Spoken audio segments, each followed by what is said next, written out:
প্রথমেই সকলকে বলি, আজকে ওয়ার্ল্ড ট্রাইবাল ডে।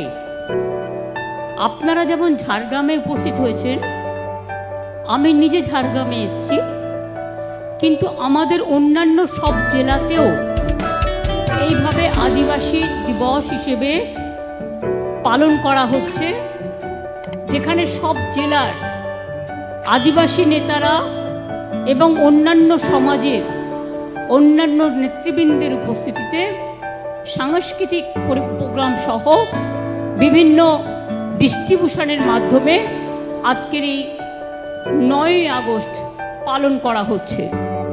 সাথে সাথে মনে রাখবেন, আজকে কুইট ইন্ডিয়া মুভমেন্ট, অর্থাৎ গান্ধীজি, মহাত্মা গান্ধীজি দেশ স্বাধীন হবার আগে যে ভারত ছোড়ো, ইংরেজ তুমি ভারত ছাড়ো, এই আন্দোলন করেছিলেন। তখন অবিভক্ত জেলা ছিল মিদনাপুর।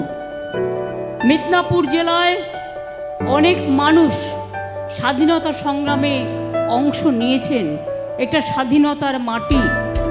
মনে রাখবেন, ঈশ্বরচন্দ্র বিদ্যাসাগর নারী শিক্ষা, বিধবা বিবাহ তুলে দেওয়া এবং এই বিধবা বিবাহ চালু করা এবং বাল্য বিবাহ প্রতিরোধ করা, নারী শিক্ষা, বর্ণলিপি, এগুলো সমস্ত ঈশ্বরচন্দ্র বিদ্যাসাগরের অবদান।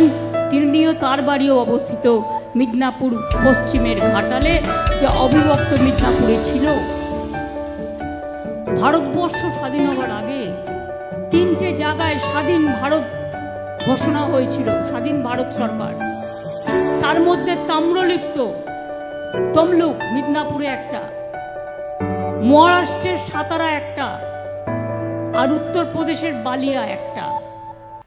ক্ষুদিরাম এই মিদনাপুরেরই মানুষ, মিদনাপুরেরই ছেলে, যিনি গান গেয়েছিলেন, একবার বিদায় দে মা ঘুরে আসি।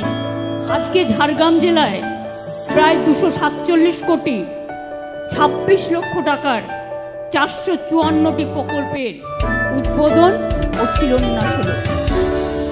293টি প্রকল্পের উদ্বোধন, 168 কোটি 78 লক্ষ টাকা, 161 প্রকল্পের শিলান্যাস, 78 কোটি 48 লক্ষ টাকা।